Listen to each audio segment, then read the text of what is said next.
Hello, bonjour à tous. Aujourd'hui, review dans une pièce qui est pas finie, c'est pour ça que derrière c'est dégueulasse. On va parler de matos, on va parler d'atomiseur, on va parler d'atomiseur de bourrin, le Bravo de chez Wotofo. Atomiseur de bourrin que je vais essayer de débourriniser au maximum. On va le tester en version bourrin et en version un peu plus smooth, si on y arrive. Bah tiens, allez, on passe direct en plan serré. Je détaille le truc, je vais pas vous faire des montages directement, hein. J'ai déjà fait des montages. Les gens qui vont regarder ces vidéos, la plupart du temps, savent faire des montages. Si vous savez pas faire des montages, bah allez regarder des vidéos de montage. Je ne vais plus perdre de temps avec ça, je vais juste présenter le produit et puis vous donner mon avis final sur le truc une fois que je vais vaper avec. Gros plan tout de suite et puis je reviens sur ma gueule pour tester ce truc de bourrin. Allez, tout de suite. Let's go. Deuxième tentative. Je sais pas ce qui m'a fait le truc là. Pourquoi il marche plus? Si, il marche. On va me casser les noix. Voilà, donc, le Bravo RTA. Comme je disais juste avant que ça marche pas, c'est-à-dire juste avant, ils ont changé un peu leur packaging chez Wotofo avec leur truc vert, là, un petit peu manga, tout merdier. Ils avaient fait pareil avec la Nuge, pareil avec leur autre ato juste avant, là, qui était en BF. Donc, le Bravo RTA de chez Wotofo. Je vous dis tout de suite, hein, comme je vous ai déjà dit, c'est du matos de bourrin que j'ai essayé de débourriniser. Et puis voilà quoi. Donc, la boîte. Alors, il va y avoir plusieurs couleurs. Bien évidemment, comme on est sur du matos un petit peu kéké tuning, eh ben, on va se retrouver avec des couleurs un petit peu improbables aussi. On va le retrouver en rainbow, like this.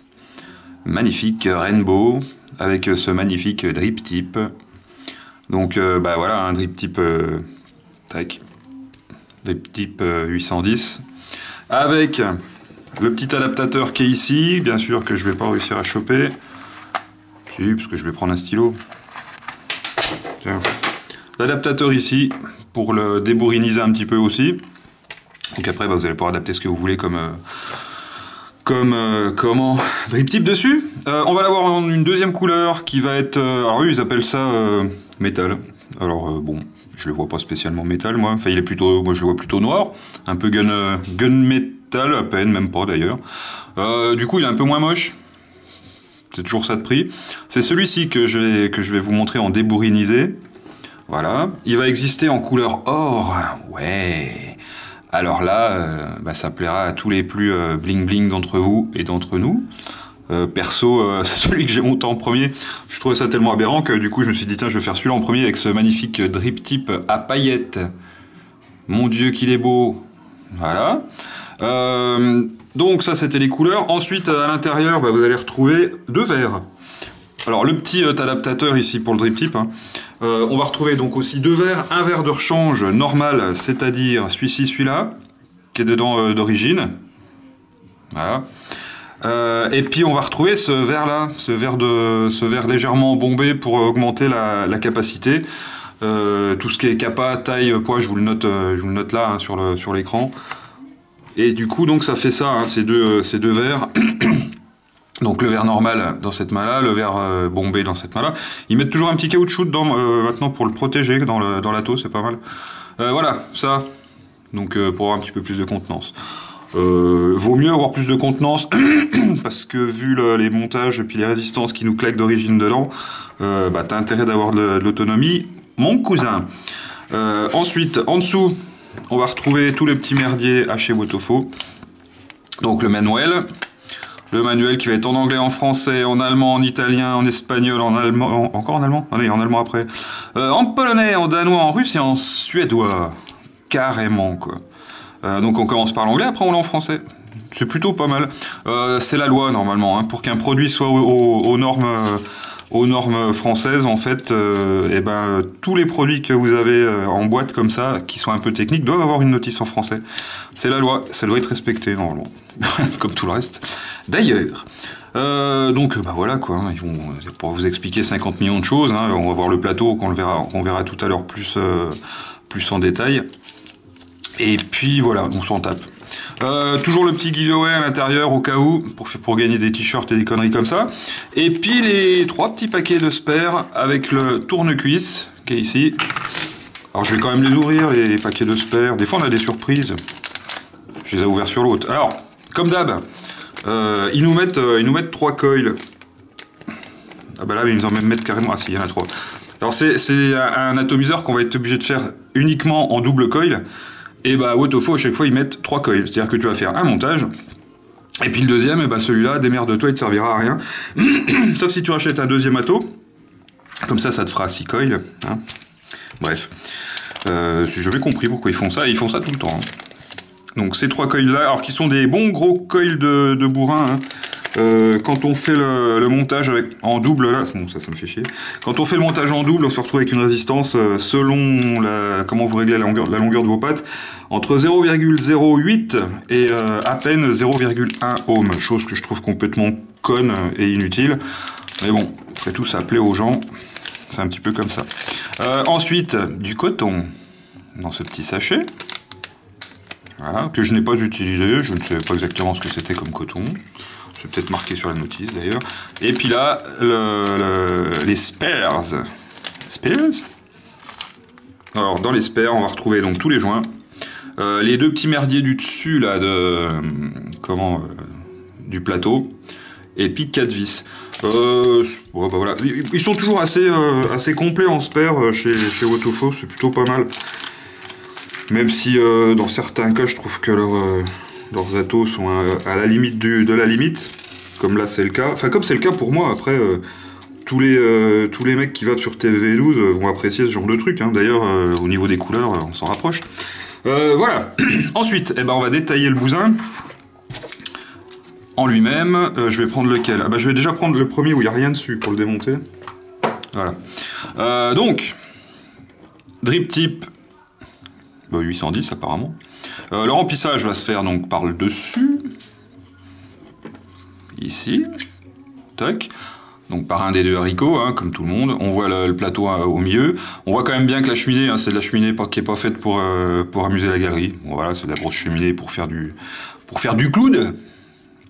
Ensuite, le bas, le plateau, tac, qu'on va retrouver ici. Alors, le plateau, c'est ce petit plateau là. Je vais peut-être zoomer un peu, tu vois, soyons fous. On va en profiter que j'ai une cam qui marche bien quand même. Voilà. Le plateau, alors, du coup, on va se retrouver avec vraiment de grandes vis. Avec un plateau, avec cette petite plaque en dessous là qui va bouger comme ça. Et du coup, ça va être vraiment parfait pour mettre les bons gros coils de bourrin dessus. Hein. Les bons gros trucs plats, bien épais, qui sont très très bas en home. Et voilà. Alors, petite précision sur celui-là d'Ato, j'en ai reçu 3. Celui-là, cette vis-là, impossible de la desserrer. Donc, du coup, l'Ato, il est inutilisable. C'est un petit peu ballot, hein, parce que bon, moi je m'en fous, je les ai reçus gratos vu que je fais des reviews, mais le mec qui commande ça, qui reçoit ça, puis que c'est complètement bloqué comme ça, je raconte pas de conneries, hein, on voit bien la... Oh, tu fais ton zoom toi, pétasse. On voit bien que la vis là, je l'ai bien foirée, et j'ai essayé avec 1 million de tournevis différents. Bon, je vous avouerai que je suis pas allé dans mon atelier pour chercher autre chose, hein, mais le mec qui a pas de matos pour desserrer ça, il est comme un connard, quoi. Voilà, donc déjà, premier petit point noir. Deuxième petit point, on voit que le plateau il est pas forcément bien droit. Hein. Celui-là, là, qui est un petit peu plus en biais que l'autre. Depuis le temps, il pourrait quand même nous faire des trucs qui soient droits. Bref, on va dire que c'est du détail. Enfin, c'est du détail quand même. Quand t'as acheté un truc, t'as envie que ça fonctionne, quoi. On va se dévisser le pin du dessous. Tac. Une fois que t'as dévissé le pin du dessous, qu'est-ce qui se passe? Il se passe rien. C'est censé m'enlever le plus, normalement. Voilà. Non, même pas. Donc le pin... Ah bah non, je dis de la merde. Si, non, c'est quand même bien... C'est lequel que j'avais démonté comme ça? J'en ai démonté tellement cette semaine. Alors le pin du dessous serait réglable? Non! C'est un truc de ouf! Ok. Bon bah écoutez, si les vôtres ils se dévissent puis que vous pouvez régler le pin, tant mieux. Donc voilà. Donc le pin serait potentiellement réglable. Ouais, parce que on voit quand même bien que la vis elle vient se visser là. Et moi je pensais carrément que une fois enlevé ça, ça faisait désolidariser quand même le plus, comme ça fait d'habitude. Alors soit c'est rentré un petit peu en force, soit la vis elle va tenir. Je vais pas trop forcer dessus, même si celui-là est foutu, parce que je pourrais toujours récupérer la vis, là, puis en mettre une autre, et puis leur filer à quelqu'un, c'est tato, donc je vais pas le saccager, juste pour faire joli. La cheminée à l'intérieur, bon bah voilà, une cheminée de bourrin, hein, pas spécialement bien finie, on voit que ça accroche un peu au fond là. Bon, bah, on n'est pas sur du produit haut de gamme non plus, hein. C'est pas trop déconné. On voit, hein, quand on regarde sur le dessus là, hein, que les deux postes soient un petit peu en biais. Je pense pas que ça soit fait exprès, hein. Voilà, toc, allez. Ensuite, alors je vais pas vous faire des montages en live, j'en ai fait deux. J'en ai fait un dans celui-là, montage de bourrin avec les deux résistances fournies, enfin oui, une des trois résistances fournies avec. Ça donne à peu près ça.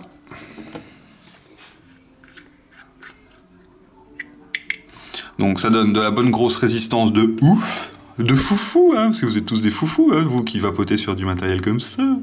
Donc de résistance comme ça, me demandez pas le nom, je connais rien du tout en ces résistances, parce que je ne les apprécie pas plus que ça, je vois pas l'intérêt, je trouve ça trop diesel, à moins de leur balancer 100 watts dans la gueule. Voilà, donc on va passer, donc je vais virer le coton ou pas? Non, même pas. On va passer ces pattes là-dessous, hein, entre les petites plaques ici. Alors du coup, il y a de la place. Il y a de la place, mais quand on met du coil avec des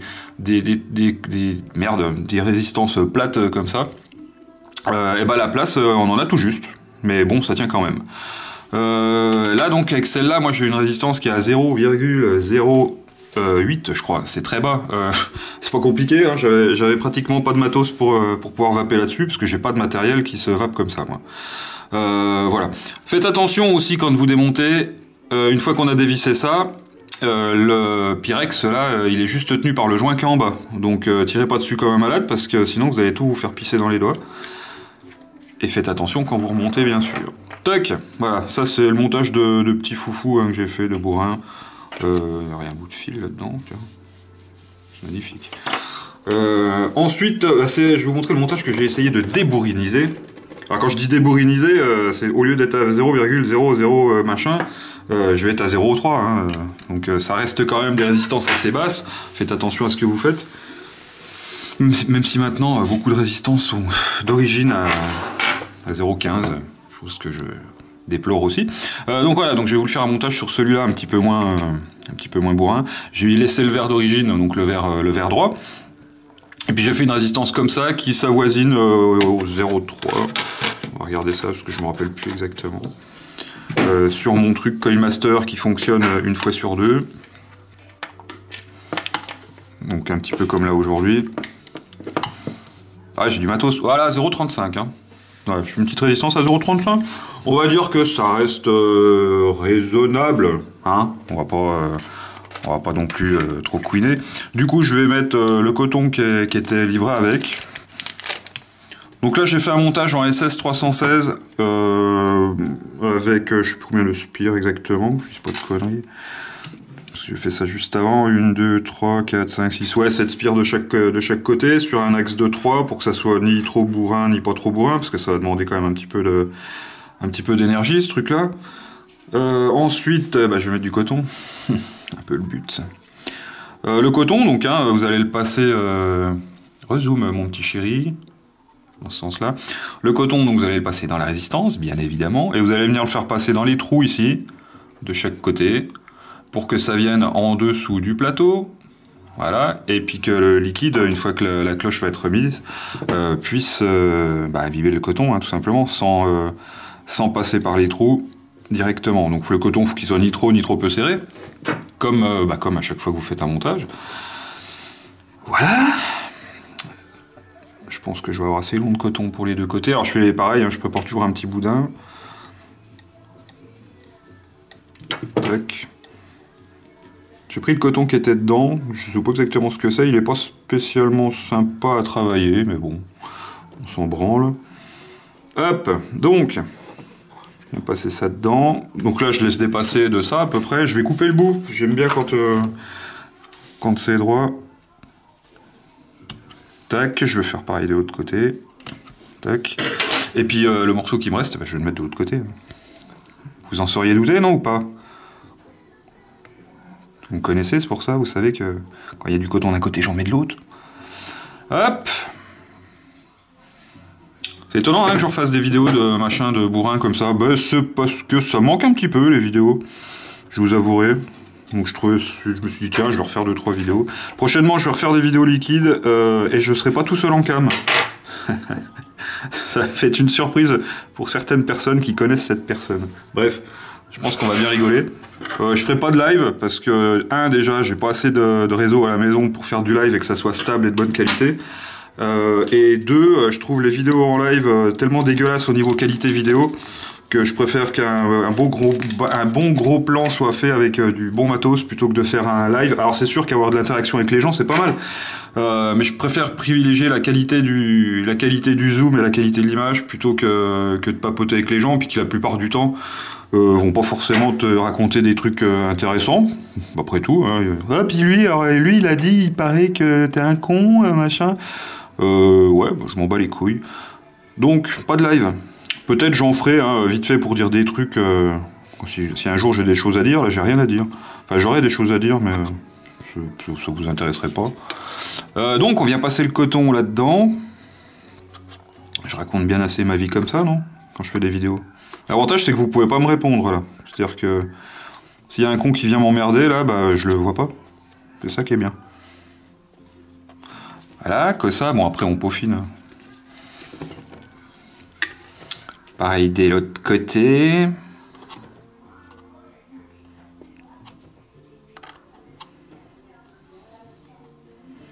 Tac.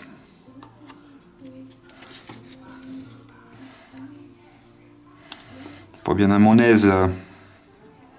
Voilà, j'ai peut-être mis un poil trop de coton. Mais je m'en fous, c'est pas grave. C'est de la tôle de bourrin, ça accepte pas mal de choses. Ça n'a pas besoin d'être ultra précis. Bon là j'ai peut-être un poil trop de coton quand même, mais je vais en couper un petit bout.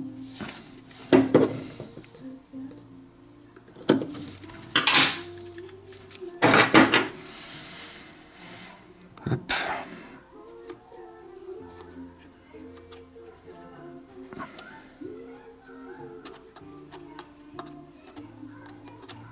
Là, alors ensuite, bon, on ajuste le coton pour que ça soit pareil partout.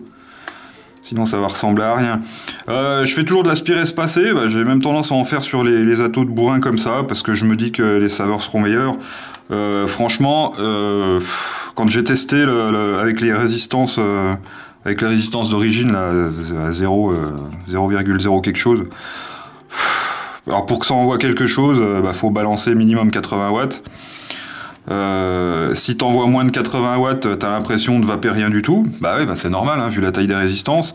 Mais par contre, bah, quand t'es à 80 watts et plus, je connais les liquides avec lesquels je vape. Hein. J'ai juste un goût de merde, quoi. J'ai juste un goût chaud de soupe dégueulasse. Ça n'a aucun intérêt, quoi. Ensuite, on vient saturer avec du liquide. T'as intérêt de bien saturer là, parce que... Bon là ça va avec la résistance à 0,3 qui reste, j'allais dire raisonnable, même si c'est encore très bas. Ça va le faire. On verra en gros plan. Non, en plan large.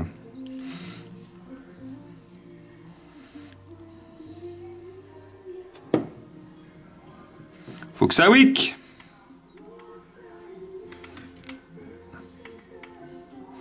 Bon, voilà, sature.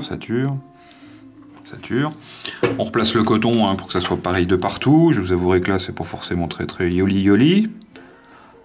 Pas sûr que cet ato il soit fait pour avoir des résistances aspirées espacées. Ou alors plus basses que ça, quoi. Voilà, passez en accéléré hein, si ça vous saoule. Hein. Puis encore, vous plaignez pas, parce que j'ai pas mis la phase de coilage pour éviter que la vidéo fasse 1 heure. J'ai pas envie que la vidéo fasse 1 heure sur un ato comme ça. Mais bon, j'avais dit à Votofo que je leur ferais leur review. En plus, ils m'ont envoyé un petit mail. Ils sont polis chez Votofo. Le petit gars qui s'occupe des Français, là, il est cool. Il répond rapidement. Alors, allez, faut pas faire les enculés tout le temps non plus. Contrairement à certaines boutiques qui t'envoient du matos. Vas-y, démerde-toi. Fais-moi de la pub le plus rapidement possible. Voilà, bref. Ensuite, on vient remettre sa cloche sur son atto. Est-ce qu'on fait gaffe de ne pas avoir trop mis de coton, sinon ça vient accrocher dans la cloche et c'est pas terrible. C'est ça que je regrette un peu avec ces attos, c'est que du coup, t'as tellement peu de place pour mettre le coton que t'as intérêt d'avoir une bonne capillarité, quoi. Je me fais toujours niquer avec celui-là. J'ai pas fait énormément de montage sur cet atto. Je vous avoue, et franchement, j'ai dû faire 4 ou 5 montages grand maxi. Pour au final vaper, essayer de vaper comme je vape actuellement avec mes autres attos. Voilà. Donc on vient revisser ça dessus. Si on y arrive. Tac, on chope le pas de vis. Moi ce que je vous conseille au moment du remplissage, c'est de fermer votre arrivée d'air. Parce que vu la qualité du produit, c'est quand même pas non plus un usinage au micron. On vient remplir, ça vous savez le faire peut-être. On remplit son atomiseur. Voilà. On vient refermer. Il n'y a pas énormément de pas de vis sur là-dessus, vous tournez pas pendant 1 heure. Et puis là, nous sommes prêts à vapoter. Donc, on va repasser en plan large. Et puis on va tester le truc. Alors je vais vous le tester en version bourrin et en version débourrinisée au maximum de ce que j'ai pu faire. Allez, à tout de suite en plan large. Bon, voilà, allez, c'est monté, machin, tout ça. J'ai essayé de trouver une box qui me restait, qui accepte des résistances aussi basses, et puis qui puisse envoyer autant de puissance qu'il faut pour cet atto qui est dégueulasse, que je trouve moche, personnellement. Donc là-dedans j'ai mis un liquide en 70 de VG, c'est un truc de chez Pulp, de la gamme Frost and Furious, que j'aime bien, t'es bon. Et puis là du coup on va commencer avec ça à 60 watts. Alors à 60 watts, ça on voit rien, c'est parce que vu la résistance à 0... Je suis à 0,13, là ça me met 0,13, c'est encore pas très bas, c'est pas en dessous du 0,0 quelque chose, mais ça reste quand même bas. Donc du coup, ça fait un peu de vapeur, mais ça fait pas de la vapeur pour 60 watts avec une résistance, j'allais dire normale. 60 watts, tu ferais un putain de nuage, quoi. Du coup, c'est un peu diesel, et ça envoie pas grand chose. Pour que ça commence à devenir intéressant, malheureusement, avec un atto comme ça, faut être au-delà de 80. Et puis ça commence à envoyer un peu. Le problème, c'est que pour moi, ça commence à devenir un peu chaud, au-delà de 80, malheureusement. Donc du coup, tu vas avoir tendance à tirer des barres vachement plus courtes. Si tu t'approches des 100 watts, chose que je fais une fois tous les 10 ans, la vape, ça va se voir sur ma gueule, la vape commence à devenir carrément trop chaude. Franchement, vous qui vapez au-delà de 100 watts avec des résistances comme ça, en me disant que c'est du double coil, que c'est plat, que c'est du gros coil, que ça met longtemps à chauffer, je vous tire presque mon chapeau parce que je pourrais pas vaper comme ça toute la journée. Franchement, ça chauffe le liquide. Je suis ouvert en grand, j'ai le liquide qu'il faut dedans, j'ai du liquide IVG qui aime bien qui aime bien être un peu chahuté. C'est franchement chaud, c'est franchement dégueulasse, je sais pas, bref, voilà quoi. Alors, j'irai pas au-delà des 100 watts. Ce liquide, je le connais bien, c'est la limonade de chez Frost and Furious, que je trouve super bon quand je le vape. Alors je les vape comme c'est du IVG, je les vape toujours un petit peu plus haut que ce que je vape normalement. Moi je vape entre 15 et 20 watts sur mes attos, classiquement. Ceux-là je les vape plus vers les 25 watts. Alors jusqu'à 30 watts, on va dire que je trouve que c'est plutôt raisonnable. Mais là, vaper comme je le vape là, c'est juste de la soupe chaude dégueulasse. Voilà. Donc, ça c'était la version bourrin à la Wotofo avec leur résistance d'origine. Et puis là, c'est le montage que j'ai fait tout à l'heure, que je vous ai montré en vidéo, avec une résistance à 0, exactement. Parce que j'ai pas mes lunettes, bougez pas, je me mets l'orgnon. Vous verrez un jour quand vous serez vieux, ça vous fera pareil. Là, je suis résistance à 0,40. Voilà, donc 0,40, voilà, on va dire que c'est raisonnable, ça va être des résistances avec lesquelles je vais vaper quand je fais, quand je fais des montages en SS. Quand je fais des montages en Cantal, je suis un peu plus haut. Là par contre, je vais me mettre à 25 watts. Si j'y arrive. C'est chiant de cette box en plus. 25 watts, ça va être le maximum que je vais claquer là-dedans, parce que 25-30 watts, grand maxi, quoi.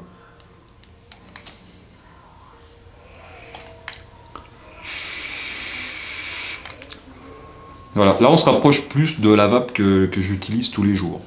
Voilà. Mais le problème, on est sur un atto qui est très aérien, donc si j'essaye de le fermer encore, il va commencer à faire du bruit, chose que je supporte pas. C'est le problème que j'ai maintenant avec les bottom coil, hein, je trouve que c'est bruyant. Et quoi qu'il en soit, que vous ouvriez ici ou que vous fermiez un peu, ce qui va faire que ça sera aérien ou pas, ça va être le trou qu'on a en dessous du coil, hein, l'arrivée d'air qui vient taper sur le coil. Comme on est sur quelque chose quand même qui est au niveau de l'arrivée d'air, on le voit clairement, hein, les arrivées d'air, c'est les deux grosses fentes qu'on a ici. Vous avez beau fermer votre petite arrivée d'air, ce qui vient taper en dessous, bah c'est ça, donc ça sera jamais un atto serré. C'est pas un atto qui a été fait pour être un atto serré, hein, on est bien d'accord.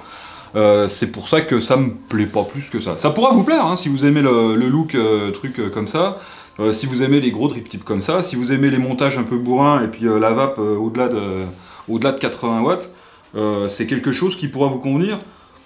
Au niveau des saveurs, moi qui suis habitué à vaper sur des trucs un peu plus précis, je trouve ça pas bon. Je vais même pas dire que c'est moyen, c'est pas terrible quoi. Beaucoup trop aérien. Pourtant, je ne vais pas spécialement serré hein, sur mon Corona. Je suis en simple coil, j'ai cette ouverture là. Mais ça reste aérien. J'ai un drip tip qui est assez large aussi, même qu'il soit très restreint à l'intérieur. C'est ce que t'as beau avoir une grosse arrivée, le trou reste quand même assez restreint. On n'est pas du tout sur quelque chose pour moi qui va vous donner de la saveur. Si vous trouvez de la saveur là-dessus, c'est que vous avez des problèmes de papilles ou que vous vapez des jus malaisiens. Parce que c'est surchargé en arômes. Vaper un liquide classique dans un atomiseur comme ça, vous le trouverez fade. Vaper un liquide classique, quand je dis classique, c'est dosé avec des doses d'arômes à la française, pas à la philippine. Vous allez trouver ça super fade. Vaper ça dans un atomiseur classique avec un montage classique. Alors quand je dis classique, maintenant ça veut plus rien dire, mais un truc pas trop bourrin, bah, vous allez trouver qu'il y a de la saveur, tout simplement. Voilà. Sur ces bonnes paroles, que dire de plus? Rien du tout sur ça. Est-ce que j'aime cet atto? Non. Est-ce que je vais les garder? Bien sûr que non, donc je vais refiler ça à des potes. Du coup, des potes que j'aime pas, hein, parce que sinon je leur refilerai autre chose comme matos. Sur ces bonnes paroles, bonne fin de journée. Oubliez pas, la vapote c'est toujours mieux que la clope. Et puis là, du coup, je vais disparaître dans un nuage de vapeur moyen, puisque du coup, comme j'ai mis mon montage semi-bourrin. Allez, à bientôt.